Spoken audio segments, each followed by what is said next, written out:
Bonsoir François-Xavier Bellamy, merci. Bonsoir. D'infiniment d'être en studio ce soir, eurodéputé et vice-président exécutif les Républicains.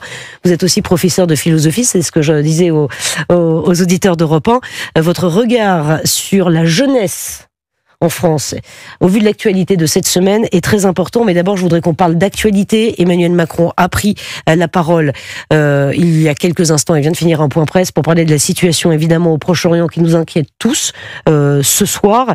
Est-ce que vous avez été peut-être convaincu par les mots du chef de l'État qui dit en substance que oui, l'Iran ne devait pas avoir cette arme nucléaire, que l'Iran était prêt de l'avoir. Donc Israël soutient Israël, mais en même temps nous parle de la création d'un État palestinien dans la même conférence de presse. Comment avez-vous trouvé le président ?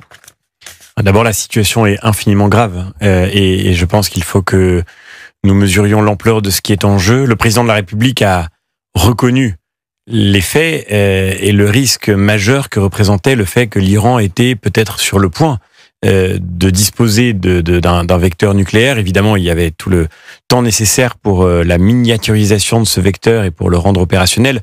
On n'en était pas encore là, mais en revanche, on était peut-être tout près de la possibilité de construire ce qui aurait été, on peut l'imaginer, un risque majeur, bien sûr, un risque existentiel pour Israël. Quand je vois que les autorités iraniennes publient ce matin un message pour dire « ce n'est pas nous qui avons commencé », il faut quand même se souvenir. Il faut que tout le monde se souvienne, il faut que tous les responsables politiques français de tous les bords soient capables de le dire. L'Iran menace Israël, l'Iran menace l'existence d'Israël toutes les semaines, tous les jours, depuis des années maintenant. Donc le risque était majeur pour Israël, mais le risque était également majeur pour nos pays.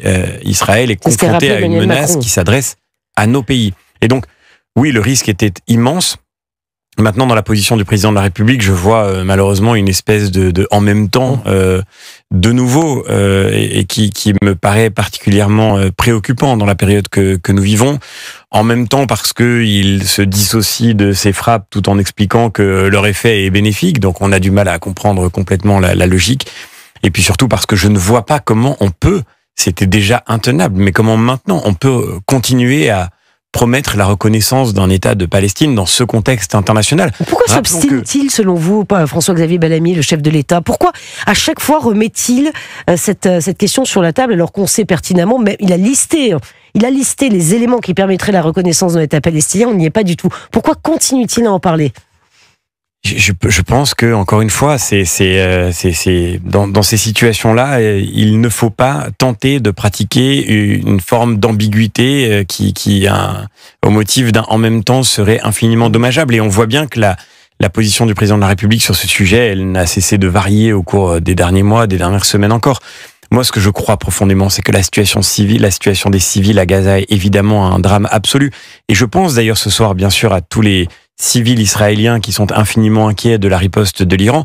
Je pense aussi à tous les civils iraniens qui vivent sous le joug du régime islamiste qui s'impose à eux par la violence depuis de nombreuses années maintenant.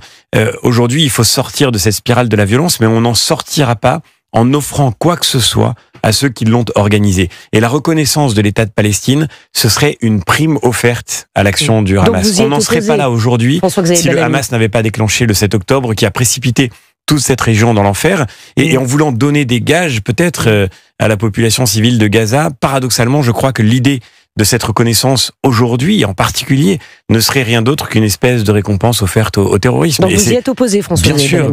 Je crois que dans la durée, il faudra évidemment trouver une solution qui permette à chacun de vivre dans la paix et dans la dignité. Et les Palestiniens ont droit évidemment à cette dignité, ils ont droit évidemment à la reconnaissance de leur place, c'est absolument incontestable. Mais le faire aujourd'hui, et vous le disiez à l'instant, quand le président de la République cite simultanément toutes les conditions qu'il mettrait, dont tout le monde voit bien qu'elles ne sont en aucun cas susceptibles d'être réunies, malheureusement à court ou moyen terme, je crois que ça n'a pas de sens, et que le bon sens voudrait qu'on dise, évidemment, le moment n'est pas celui-là. Le moment, c'est celui de la sortie de la menace immédiate que représente aujourd'hui l'Iran et tous ses proxys. Je pense au Hezbollah qui a tyrannisé le peuple libanais pendant si longtemps.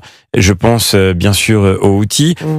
Tout cela engage aussi nos intérêts. C'est le commerce mondial, c'est le commerce de nos pays, c'est notre approvisionnement dans des denrées essentielles. Je pense évidemment au pétrole.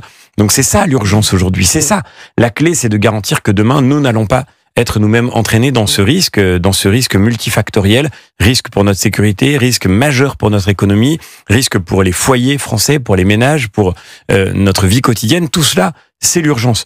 Absolument pas la reconnaissance de l'État de Palestine. Est-ce qu'Israël a eu raison d'attaquer l'Iran, vu les circonstances? Est-ce qu'Israël, je disais vulgairement, et Frédéric Ancel qui était avec moi tout à l'heure, je dis, Israël est en train de faire le sale boulot. François-Xavier Bellamy. Ce qui est certain, c'est que le régime iranien est une menace pour le monde. Une menace existentielle pour Israël, une menace pour nos pays. La vérité, c'est que je pense c'est impossible de faire de la géopolitique de comptoir. Personne, malheureusement, dans ce studio, même s'il y a ici des gens extrêmement bien informés, n'a toutes les clés en main pour comprendre ce qui s'est joué.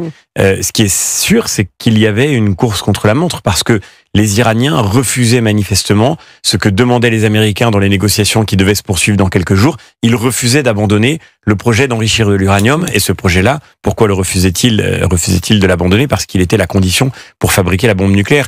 La meilleure preuve que ce qu'ils voulaient n'était pas le nucléaire civil, contrairement à ce qu'ils continuent de prétendre aujourd'hui, parce que si c'était le cas, la proposition leur aurait été faite d'importer de l'uranium, ce qui était suffisant pour le nucléaire civil, insuffisant pour le nucléaire militaire. Donc le risque, il était réel, le risque, il était existentiel. Quand on parle de nucléaire, on parle bien sûr d'un risque qui est, tous les Français le mesurent, évidemment abyssal. Et donc oui, sans doute la réaction d'Israël a été motivée par cette course contre la montre. Il est 20h19, François-Xavier Bellamy, eurodéputé vice-président exécutif Les Républicains. Il y a une autre actualité qui nous a bouleversé cette semaine. Bouleversé parce que cet élève de 14 ans poignarde au hasard cette surveillante qui ne lui avait rien fait. Il la poignarde et il n'a aucun regret. Il n'a aucun regret en audition, cet adolescent. Cet élève, c'est la goutte d'eau qui fait déborder le vase, parce que des profils d'enfants très jeunes qui commettent des meurtres, des coups de couteau, qui donnent des coups de couteau. Là, il y a eu 37 coups de couteau. C'est un acharnement sur cette surveillante. Il y avait une marche blanche qui avait lieu ce soir à Nogent, en Haute-Marne. Vous êtes professeur de philosophie, François-Xavier Bellamy. Votre regard a cette saveur toute particulière. Que dites-vous de cette jeunesse que l'on découvre ébahie face à la violence et le non-regret du passage à l'acte? Mais on ne le découvre pas. Et vous le savez comme moi, en réalité, aujourd'hui, cette violence, elle traverse notre actualité, même à bas bruit, mais tous les jours. C'est tous les jours que l'école en particulier, qui devrait être un lieu sacré, c'est tous les jours que l'école est traversée par une violence qui est de plus en plus explicite, de plus en plus décomplexée. Et moi, quand je pense à Mélanie, je pense à sa famille, je pense à tous les professeurs de son établissement, à tous les professeurs de France aujourd'hui qui sont en première ligne devant cette situation de plus en plus préoccupante. Mais quand je pense à cette situation-là, j'ai une forme de colère profonde, parce que ça fait des années qu'on tire le signal d'alarme. J'ai publié, pardon, je veux pas revenir à moi, mais c'est pour donner une petite idée de chronologie. J'ai publié un livre sur la crise de l'école en 2014 qui s'appelait Les Déshérités. Et dans ce livre, je commençais par le récit de ma première rentrée. 15 jours après ma première rentrée comme professeur, c'était en 2008, je faisais mon premier cours. 15 jours après ma première rentrée, un jeune a été tué devant la porte de mon lycée à coups de tournevis. Et j'écrivais dans Les Déshérités, en racontant cette expérience, que nous étions devant l'effondrement intérieur, l'effondrement de la transmission d'une culture, d'un savoir, de repères communs, l'effondrement de l'autorité, l'effondrement de tout ce qui constitue la condition de la vie en société, et que tout cela provoquait l'ensauvagement que nous vivons. Et je disais cela exactement dans ces mots. Et qu'est-ce qui a changé depuis? Malheureusement, rien du tout. On a connu des débats interminables. Je me souviens des pudeurs de certains dirigeants politiques lorsqu'il s'agissait de contester le mot d'ensauvagement. Oh là là, surtout, n'employons pas des mots qui fâchent. Mais ce qui fâche, c'est pas les mots. Ce qui fâche, c'est la réalité. Ce qui fâche, c'est qu'aujourd'hui, vous avez une génération entière qui grandit, en effet, en étant privée de ces repères communs. Et je le dis d'une manière très forte, je veux pas donner le sentiment d'excuser quoi que ce soit. Ce jeune, il est inexcusable. Évidemment, son crime est un crime abominable. Mais il ne demande même pas à être excusé, François-Xavier Bellamy. Moi, je suis atterré, vous vous rendez compte, en garde à vue. Il s'en fiche. Enfin, pardon, Jean Chenet. Vous ne pouvez pas l'écarter l'excuse. Oui. Et bien, c'est là automatiquement. C'est de là qu'il faudra sortir, parce que ça fait longtemps qu'on le dit, l'excuse de minorité a contribué à ce sentiment d'impunité qui fait le climat que nous vivons. Mais malgré tout, dans cet acte-là, comme dans tous les actes de violence qui traversent la société aujourd'hui, et en particulier chez les plus jeunes, il y a plus que le crime d'un adolescent. Il y a une faillite collective. Il y a la faillite de ceux qui ont laissé l'école perdre sa mission, qui ont même retiré à l'école cette mission de transmission de nos repères communs, de ceux qui ont organisé, pas seulement laissé faire, mais organisé cette crise de l'autorité dont nous voyons aujourd'hui les résultats si concrets. Et les parents, est-ce que vous pensez, vous, François-Xavier Bellamy, que les parents ont une part de responsabilité dans l'agissement de leurs enfants? Est-ce qu'il faudrait que les parents soient sanctionnés? Mais que les parents soient responsabilisés, mais c'est une évidence. Georges Fenech le disait à l'instant, l'adolescent bénéficie d'une excuse de minorité. Mais s'il bénéficie d'une excuse de minorité, c'est parce qu'il n'est pas encore majeur. S'il n'est pas encore majeur, c'est qu'il est sous la responsabilité d'un majeur. Et donc il faut bien que quelqu'un prenne la responsabilité. On ne peut pas à la fois avoir l'excuse de minorité pour les adolescents et en même temps l'absence de responsabilité chez les parents. Et aujourd'hui, tant de mères de notre famille politique, tant de mères, les Républicains partout en France, disent, lorsqu'il y a un jeune qui pourrit la vie d'un quartier avec des trafics, avec de la violence, avec de l'intimidation, on ne peut pas sanctionner ce jeune et on ne peut pas rendre ses parents responsables. On est obligé, par exemple, de laisser cette famille dans des logements sociaux, d'où en réalité le sentiment d'impunité qui ne cesse de prospérer. Donc oui, bien sûr, il faut réagir. Comment rétablir l'autorité, François-Xavier Bellamy? On est tombé si bas. Comment vous rétablissez cette autorité? Parce que ça part du haut. Mais ça part du haut, mais ça part du tout début, ça part des plus petits, et c'est de là qu'il faut commencer, qu'il faut recommencer. D'abord, il faut effectivement savoir responsabiliser les parents défaillants, mais il faut aussi soutenir les parents. Il y a beaucoup de parents qui sont eux-mêmes en difficulté dans leur exercice de l'autorité. Il faut soutenir les familles. Ensuite, il faut soutenir les professeurs. Pendant des années, vous savez, à l'éducation nationale, la doctrine qui prévalait et qui malheureusement continue encore si souvent de prévaloir, c'était la doctrine du pas de vague. Pas de vague, c'est le mot que les professeurs avaient utilisé pour désigner ce qui leur était opposé. Quand un élève créait des problèmes, s'il conteste un professeur, c'est le professeur qu'on finira par obligé à céder au motif qu'il faut éviter de faire des vagues. Mais c'est cette logique qu'il faut renverser. Et ça passe par le fait, moi je le propose depuis des années par exemple, un élève aujourd'hui qui crée des problèmes dans un établissement scolaire, il peut être exclu temporairement, il peut être exclu définitivement, mais en fait il devra être rescolarisé. Et donc on va simplement le déplacer d'un établissement à l'autre. Il faut créer des internats fermés qui servent précisément à accueillir le plus rapidement possible, le plus tôt possible, des jeunes qui en ont besoin pour être remis sur le droit chemin. C'est absolument indispensable parce que sinon, encore une fois, on ne fait que déplacer les problèmes et toujours avec le pas de vague, on ne fait que les nier. Mais il faut maintenant sortir du déni de réalité, ouvrir les yeux sur la réalité de la violence qui traverse aujourd'hui nos écoles et décider enfin d'y mettre un terme pour de bon. C'est effarant, ce qui se passe sur les enfants. Moi, je voudrais aussi entendre Georges Fenech sur ce sujet. Mais on est obligé. Est-ce que vous pouvez rester avec nous, François-Xavier Bellamy, ou est-ce que vous avez avec joie. Ah, alors restez avec nous. Je voudrais aussi vous entendre. C'est très important. Moi, j'ai été en tant que maman. Mais comment on peut avoir un enfant? Mais je comprends pas qu'il n'ait pas de regret. Alors ça, c'est ce qui me dépasse le plus. 37 coups de couteau, il n'a aucun regret en garde à vue. Georges Fenech, je sais pas si vous avez vu ça. Vous allez nous raconter ça dans un instant sur Europe 1. Il est 20h26. Et je suis toujours avec François-Xavier Bellamy, avec Georges Fenech et avec Philippe Guibert. François-Xavier Bellamy qui a accepté de rester un petit peu plus longtemps. François-Xavier Bellamy, juste cette question, nous en parlions effectivement de cette idée pour les adolescents, les empêcher d'acheter des couteaux avant 15 ans. C'est une proposition qui a été faite cette semaine en marge de ce drame épouvantable de nos gens. Alors moi, je l'ai dit tout de suite, les couteaux dans cette affaire sont le symptôme. Ils ne sont pas le problème. Et on ne va pas réussir à lutter contre la violence qui monte en interdisant les couteaux. La vérité, c'est que les couteaux sont un symptôme parce qu'aujourd'hui, il y a un nombre improbable d'adolescents qui se déplacent maintenant avec sur eux un couteau. Ça n'était pas le cas quand j'étais moi-même collégien. Et cette épidémie de couteaux est bien le signe d'une forme de brutalisation de la société et notamment de violence qui monte chez les jeunes. C'est un signe extrêmement inquiétant. Mais encore une fois, on s'attaque pas à la grippe en essayant seulement de résoudre la fièvre. C'est la cause qu'il faut traiter. Et la cause, vous le disiez à l'instant, le plus glaçant dans cet épisode, c'est ce qui semble être la réaction de cet adolescent qui ne montrerait aucun regret, aucune compréhension de la gravité de ce qu'il a commis. La cause, c'est d'abord cet effondrement intérieur. C'est ce délitement intérieur. C'est l'absence de tout repère commun, de toute compréhension de ce qu'est la vie humaine, de ce qu'est la valeur de la vie humaine. Et cela, je n'ai pas peur de le dire, c'est encore une fois le résultat d'un échec collectif immense qui est un échec éducatif. Il faudra bien sûr des réponses sur le plan de la sécurité. Et Bruno Retailleau, ministre de l'Intérieur, a annoncé avec beaucoup de de rapidité, à quel point il était nécessaire d'apporter une réponse sécuritaire à ces dérives. Il faudra des réponses pénales, il faudra une reconstruction de la chaîne pénale, bien sûr, mais à la fin, on ne sortira pas de cette spirale de la violence uniquement avec des policiers, des gendarmes, des magistrats.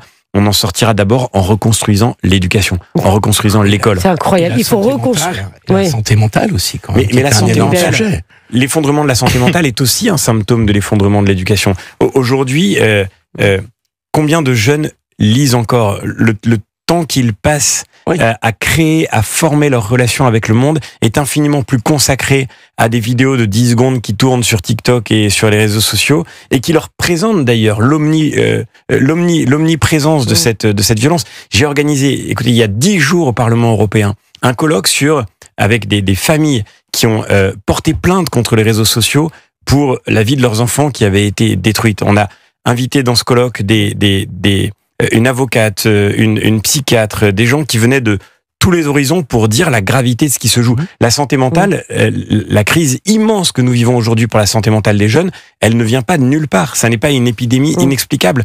Elle vient de ce que la relation de nos jeunes avec le monde ne se construit plus par l'école, par l'éducation, par l'apprentissage, par la culture, par la connaissance, par l'émerveillement, par la distance que permet la fréquentation des livres, des textes, tout ce qui a fait ce monde dans lequel nous avons grandi. Donc, elle se fait maintenant par cette succession d'images extrêmement violentes qui détruisent. Mais et les réseaux sociaux, mais évidemment, et là encore, je le dis depuis très longtemps, c'est pour ça que je me sens en colère. C'est que ça fait très longtemps qu'on le dit. Tellement de gens, tellement de professeurs, de tous bords politiques d'ailleurs, l'ont dit depuis très longtemps. Aujourd'hui, il faut rendre une enfance aux enfants. Et si on en arrive là aujourd'hui, c'est parce que nous avons failli dans notre tâche fondamentale qui est celle d'éduquer la génération qui vient. Hannah Arendt disait, je me permets juste cette citation, Hannah Arendt disait, le travail de l'éducation répond à cette interrogation profonde. On se demande toujours quel monde laisserons-nous à nos enfants. Mais la vraie question de l'éducation, c'est quels enfants laisserons-nous à notre monde. Et c'est la raison pour laquelle aujourd'hui, nous devons nous interroger à nouveau sur notre responsabilité. Oui, vous avez raison, François-Xavier Bellamy. C'est très intéressant, ça, Georges Fenech. Ancien juge d'instruction. Cette affaire. On est effarés, et moi, je n'arrive pas à la comprendre. Et vous avez des explications, François-Xavier Bellamy. Je pense que les auditeurs d'Europe 1 non plus. La solution, c'est pas le couteau. C'est qui ces jeunes? François-Xavier l'a très bien dit, c'est pas le couteau. D'ailleurs, je signale que celui qui a tué cette pauvre Mélanie, il a pris le couteau de cuisine, bien sûr, dans sa famille. Hein. Donc, vous voulez mettre des scellés sur toutes les cuisines de France? Non, c'est pas ça la solution. La solution, c'est la solution. Notre jeunesse, c'est un défi majeur pour notre société, n'est-ce pas? C'est les jeunes d'aujourd'hui qui feront la France de demain. On a laissé filer l'autorité, on a laissé filer l'éducation, et aujourd'hui on en paye les conséquences. On a vécu depuis l'ordonnance de 1945, à l'après-guerre, où il fallait effectivement sauver ces orphelins de guerre. La culture de l'excuse est née à ce moment-là, sur le primat de l'éducatif. Tout misé sur l'éducatif, et on a oublié la sanction. On a oublié le répressif. Oui, c'était mal. Moi, je crois qu'aujourd'hui, et quand on a réformé cette grande dame, cette vieille dame, qui avait 70 ans, en 2021 avec Madame Biloubet, au lieu de s'adapter à notre période moderne, on a fait tout le contraire, on a fait une réforme à contresens historique, et qui plus est, sans débat à l'Assemblée nationale. Oui, c'est vrai. Ça a été pris par ordonnance. Oui, c'est raison, Georges. Alors que c'est le grand défi majeur de notre société, on n'a pas fait un grand débat qui serait mérité.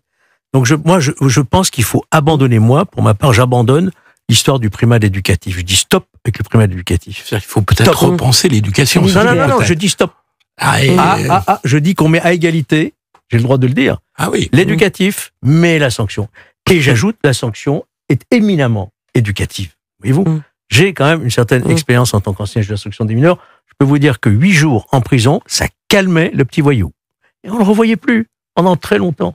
Sauf qu'aujourd'hui, voyez-vous, par une forme d'idéologie, d'erreur, c'est une grande erreur d'avoir pensé comme ça, mais ces erreurs-là, on ne veut pas les reconnaître. Vous voyez, il n'y a pas d'examen de conscience. S'il y avait un examen de conscience, on ne se contenterait pas de dire il faut interdire les couteaux. On dirait il faut tout de suite arrêter la loi Biloubet, il faut tout de suite réformer tout ça. Il faut repartir sur de nouvelles bases. Pourquoi il ne se passe pas ce genre de choses dans les pays du Maghreb? Pourquoi il ne se passe pas ce genre de choses ailleurs? Moi, j'ai visité des bootcamps, par exemple, à Chicago. Allez voir les jeunes comment ils sont dans ces prisons-là. Vous allez voir comment ils ressortent.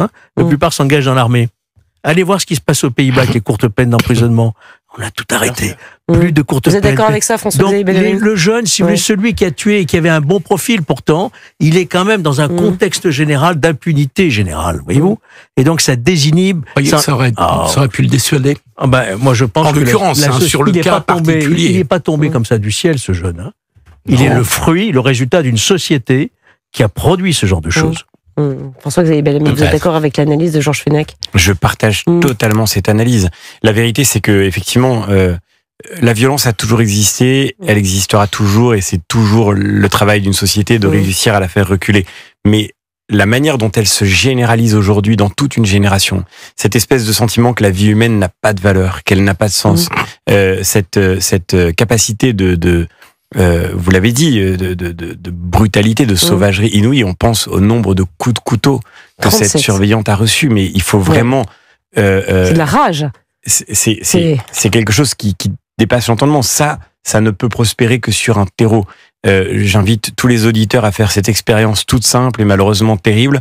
Tapez violence école dans un moteur de recherche et mettez durée de recherche moins d'1 mois. Vous verrez que tous les jours, ça remonte pas dans l'actualité, mais la presse quotidienne régionale, tous les jours, se fait l'écho de situations de violence extrêmement graves dans les établissements scolaires, souvent d'ailleurs contre des professeurs. Et c'est cela qui finit par engendrer des actes d'une telle brutalité. Et donc, moi, je suis totalement d'accord avec ce que disait Georges Fenech à l'instant. Les pays qui ont réussi à endiguer cela en Europe, pas besoin d'aller chercher loin, prenez les Pays-Bas, font l'inverse de nous. La sanction est éducative. À l'inverse, l'absence de sanction est ce qu'il y a de plus anti-éducatif qui soit.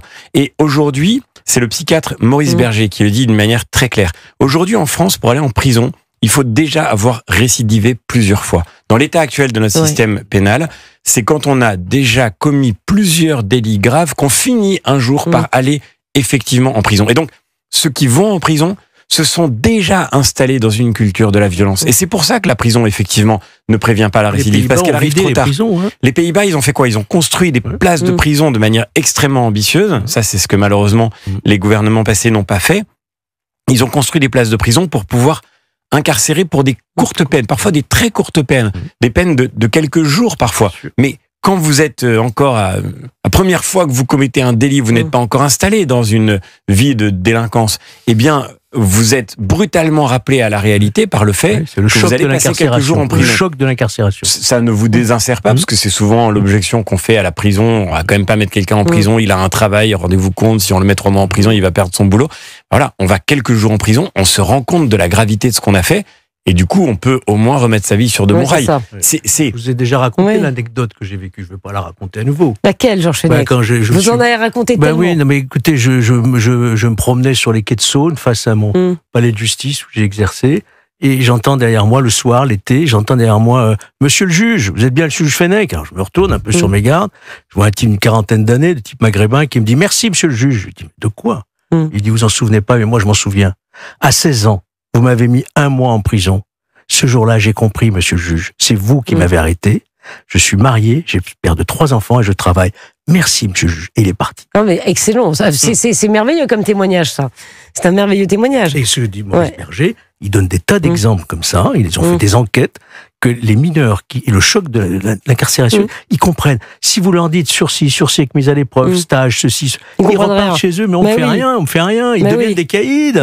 Vous comprenez ? Alors, je sais bien que ça froisse la sensibilité d'une certaine doxa, comme on dit, de gauche, depuis Badinter. Pas de prison, la prison c'est mauvais, il faut arrêter la prison. Alors vous imaginez pour les mineurs, voilà le résultat. Si je peux me permettre, Georges, Philippe Guibert. Il y avait une diminution historique de la violence. La reprise de la violence dans notre société, on le revoit dans les stats, c'est il y a une quinzaine d'années, une vingtaine d'années. Quinzaine d'années. Ouais, vous êtes d'accord avec cette datation. Et donc c'est depuis 15 ans qu'on se trompe. C'est-à-dire qu'on n'a pas pris la mesure du retour de la violence qu'on constate chez les jeunes, mais qu'on constate dans tout, dans les tentatives d'homicide, même dans les homicides aujourd'hui, dans les coups et blessures volontaires, où ça remonte depuis une quinzaine d'années. Voilà. Donc notre erreur, c'est depuis une quinzaine d'années. Vous voulez me dire quoi ? Je veux vous dire que c'est simplement que la politique qui avait été mise en place dans les années 80, elle correspondait à une société où la violence diminuait. Donc il faut simplement comprendre pourquoi la violence est revenue Et effectivement, il y a un problème d'éducation. Peut-être par la politique qui a été mise en place dans les années 80, parce que ces politiques-là, elles ont des effets à moyen et long terme.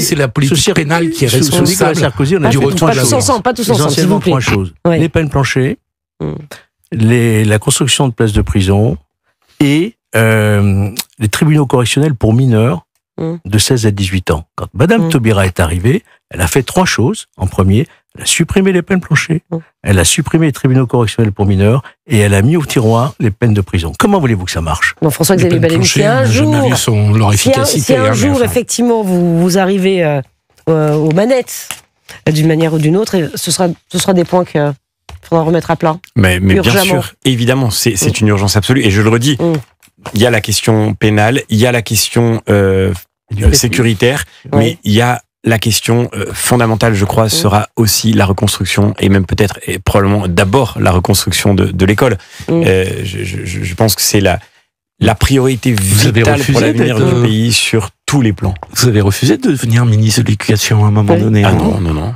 On vous a pas fait cette proposition dans les gouvernements au moment du gouvernement Michel Barnier ou au moment du gouvernement de... Non. Vous êtes sûr? J'en suis sûr. Ce serait d'aucuns trouveraient élégant de raconter qu'on leur a proposé et qu'ils ont refusé, mais très humblement, je ne peux que vous dire que ça n'est pas le cas. J'avais lu ça. Ce n'était pas cette fois-ci, mauvaise information. Parfois, mais ce sera pas seulement la tâche d'un ministre, ce sera la tâche de tout un pays de reconstruire l'éducation. Bien sûr. Merci infiniment, François-Xavier Bellamy, d'être venu ce soir dans le studio d'Europe 1 et merci d'avoir accepté de rester plus longtemps.